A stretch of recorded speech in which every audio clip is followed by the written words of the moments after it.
আসসালামু আলাইকুম ওয়া রাহমাতুল্লাহ। প্রিয় দর্শক, আজকে যে বিষয়টি নিয়ে আলোচনা করব তা হলো যারা আল্লাহকে চ্যালেঞ্জ করেছিল তাদের পরিচয় ও কি ঘটেছিল তাদের নসিবে, সেই বিষয় নিয়ে বিস্তারিত আলোচনা করা হবে। সম্পূর্ণ ভিডিওটি দেখতে না টেনে শেষ পর্যন্ত দেখুন। প্রথম ব্যক্তি ফ্রানকিটো নেভস। প্রিয় দর্শক, এই লোকটি ব্রাজিলের নির্বাচিত প্রধানমন্ত্রী ছিলেন, যে কি সৃষ্টিকর্তা এবং তার অস্তিত্ব বিন্দুমাত্র বিশ্বাস করতেন না।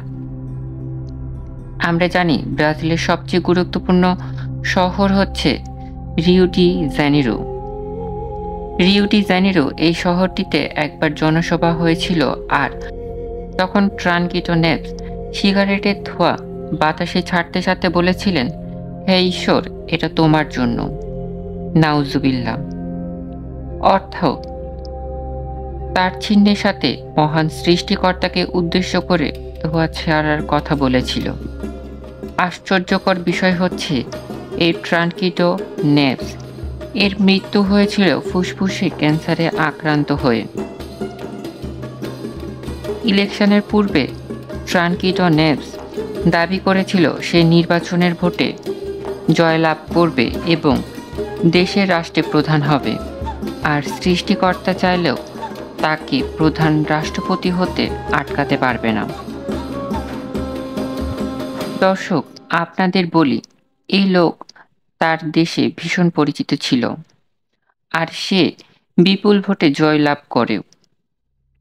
কিন্তু তার রাষ্ট্রপতি দায়িত্বের ঠিক আগের দিন রাতে সে গুরুতরভাবে অসুস্থ হয়ে পড়েন এবং ৩৮ দিন অমানবিকভাবে কষ্ট ও যন্ত্রণা ভোগ করে। অতঃপর তিনি মৃত্যুবরণ করেন। মেডিকেলের ডক্টররা বলেছিলেন, ফ্রানকিটো নেভস এই ৩৮ দিনে সবচেয়ে বেশি কষ্ট পেয়েছে, অর্থাৎ নিজের অহংকার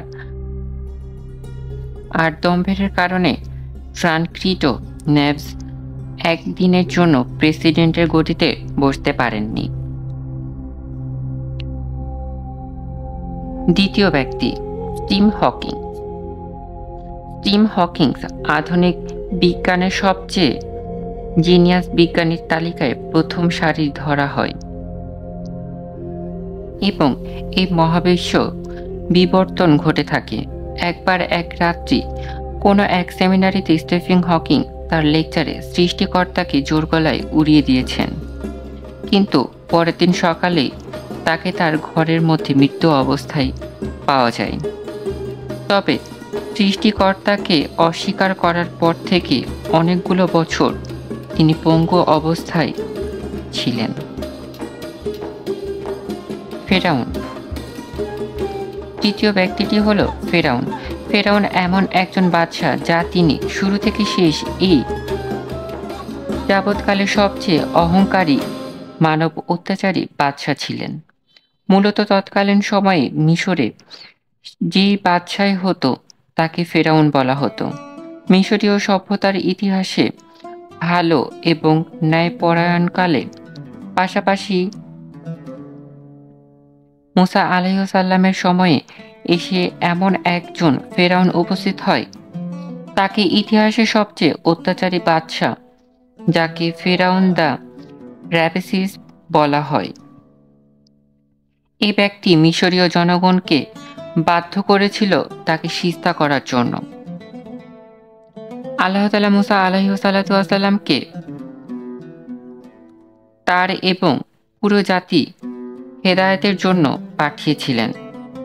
হযরত মুসা আলাইহিসসালাম এই ফেরাউনের নিকট আল্লাহ তাআলার একত্ববাদের দাওয়াত পেশ করতেন এবং সাধারণ জনগণের ওপর জুলুম ও অত্যাচার বন্ধ করার মুশহিদ করলেন।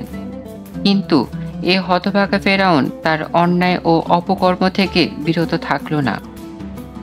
সে হযরত মুসা আলাইহিসসালামকে দাওয়াত তো গ্রহণ করলেই না, উল্টো সে হযরত মুসা আলাইহিসসালামের গনীব শহরের ব্যক্তিদের হত্যার পরিকল্পনা করলেন। সে নিজ সৈন্যবাহিনীদের নিয়ে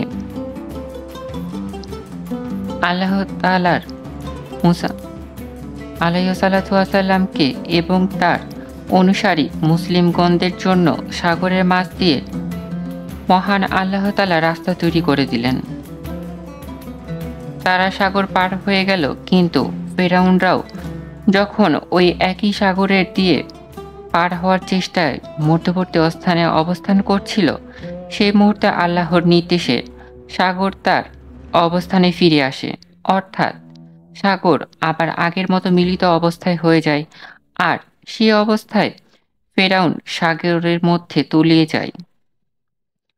ফেরাউন দল দুনিয়াতে জাহান্নামে শাস্তি পেয়েছে।